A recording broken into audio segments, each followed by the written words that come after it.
ಪ್ರಶ್ನೆ ಏನಿದೆ ನೋಡಿ, √32 ಪ್ಲಸ್ √48 ಡಿವೈಡೆಡ್ ಬೈ √8 ಪ್ಲಸ್ √12 ಅಂತ ಇದೆ.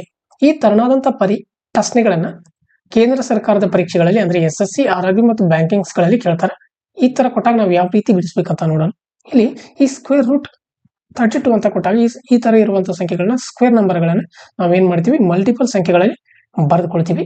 ಇದನ್ನ ಯಾವ ರೀತಿ ಬರೆದುಕೊಳ್ತೀವಿ ಅಂದ್ರೆ ನೋಡಿ,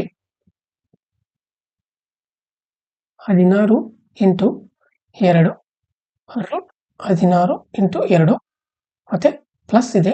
ಇಲ್ಲಿ 48 ಕೂಡ ನಾವು √16 ಇಂಟು 3 ಅಂತ ಬರೆದುಕೊಳ್ಬಹುದು. ಕೆಳಗಡೆ ಡಿವೈಡೆಡ್ ಬೈ ಇಲ್ಲಿ √8 ಇದೆ, ಇದನ್ನ ಕೂಡ ನಾವು 4 ಇಂಟು 2 ಅಂತ ಬರೆದುಕೊಳ್ಬಹುದು.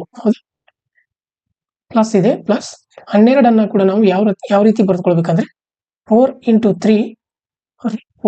3 ಅಂತ ಬರೆದುಕೊಳ್ಬಹುದು.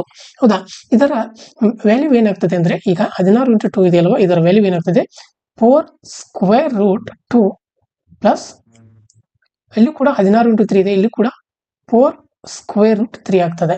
ಡಿವೈಡೆಡ್ ಬೈ ಇಲ್ಲಿ 4 ಇಂಟು 2 ಇದೆ, 4 ಇದೆ, ಇದು ಏನಾಗ್ತದೆ 2√2 ಪ್ಲಸ್ ಇಲ್ಲಿ ಕೂಡ ಏನಿದೆ 4 ಇದೆ 2√3 ಆಗ್ತದೆ. ಹೌದಾ, ಇಲ್ಲಿ ಈ ಎರಡು ಸಂಖ್ಯೆಗಳಲ್ಲಿ ಇರುವಂತಹ ಕಾಮನ್ ಸಂಖ್ಯೆಗಳನ್ನು ಬರೆದುಕೊಂಡಾಗ 4√2 ಪ್ಲಸ್ √3 ಆಗ್ತದೆ.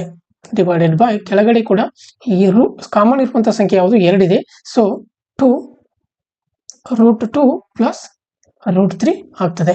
ಹೌದಾ, ಈಗ ಈ ಸಂಖ್ಯೆಗಳಲ್ಲಿ ಕಾಮನ್ ಸಂಖ್ಯೆಗಳನ್ನು ನೋಡಿದಾಗ ನಂತರ ನಮಗೆ ಇಲ್ಲಿ √2 ಪ್ಲಸ್ √3 ಮತ್ತು √2 ಪ್ಲಸ್ √3 ಅನ್ನ ಏನ್ ಮಾಡಿದಾಗ ಕ್ಯಾನ್ಸಲ್ ಮಾಡಿದಾಗ ಏನು ಉಳಿತದೆ ನಮಗೆ, ಇಲ್ಲಿ 2 ಉಳಿತದೆ. 2 1 2 2 4. ಹಾಗಾಗಿ ಸರಿಯಾದಂತ ಉತ್ತರ 2 ಸರಿಯಾದಂತ ಉತ್ತರ ಆಗಿರ್ತದೆ.